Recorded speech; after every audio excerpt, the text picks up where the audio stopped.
Martial law, tuluyan nang nagsimula sa Mindanao.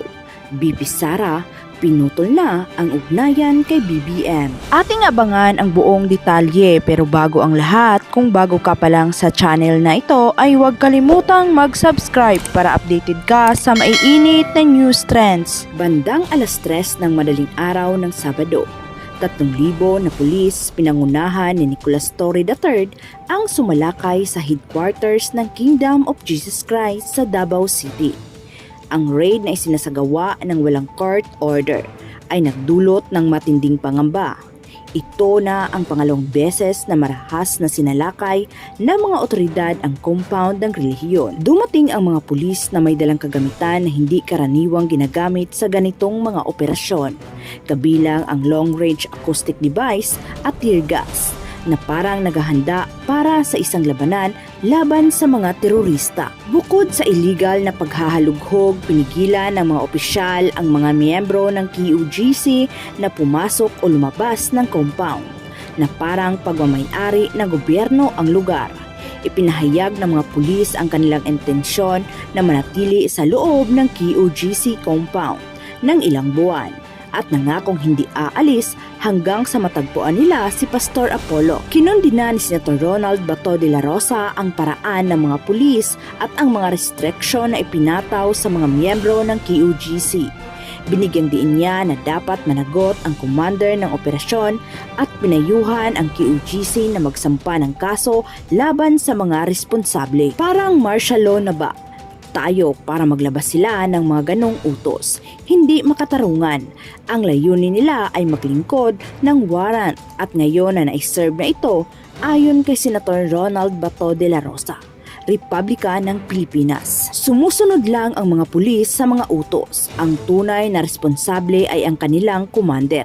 At yung sinasabi mong hindi makapasok o makalabas, parang martial law yan. Hindi tama iyon.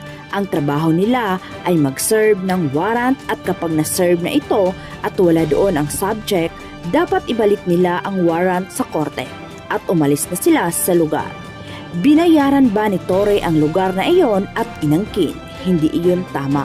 Dagdag pa ni De La Rosa. Bumisita rin si De La Rosa sa QGC compound upang alamin ang sitwasyon. Nakipag-usap siya sa abogado ng QGC, Executive Secretary at kay Torre. Sinasabi nilang nakadetect sila ng heartbeat at kaya raw ito madetect kahit sa ilalim ng lupa. Kaya dapat nilang hanapin ang heartbeat na iyon. Baka heartbeat lang iyon ng palaka sa ilalim ng lupa, diin ni De La Rosa. Sinabi ni De La Rosa na ipagpatuloy ng kanyang committee ang investigasyon sa mga pamamaraan ng mga pulis sa pag-serve ng warrants. Ang labis na paggamit ng puwersa ng mga otoridad ay nagdulot ng takot sa mga bata, matatanda at iba pang miyembro ng kongregasyon. Sa ikalawang bugso ng raid, muling iniulat ng QGC ang mga nasawi at nasugatan dahil sa aksyon ng mga pulis. Samantala, mariing kinundina ng marahas na pag-atake sa QGC compound. Sa harap ng kontrobersyal na pag-atake ng mga pulis sa headquarters ng Kingdom of Jesus Christ, ngayong araw, naglabas ng pahayag si Vice President Sara Duterte upang ipahayag ang kanyang matinding pagkundina sa insidente. Ayon kay BP Duterte, hindi siya tutol sa pagpapatupad ng anumang warrant of arrest na naayon sa batas. Subalit aniya, kailanman ay hindi katanggap-tanggap ang paggamit ng dahas laban sa mga inosenteng mamamayan at deboto ng QGC. Mariin kong kinukundina ang labis na pang-aabuso ng kapangyarihan ng mga pulis sa pagsakop sa QGC compound kaninang umaga, na humantong sa pangaharas sa mga nagsisimba, pang-aabuso sa mga menor de edad at hindi kinakailangang pagkawala ng buhay.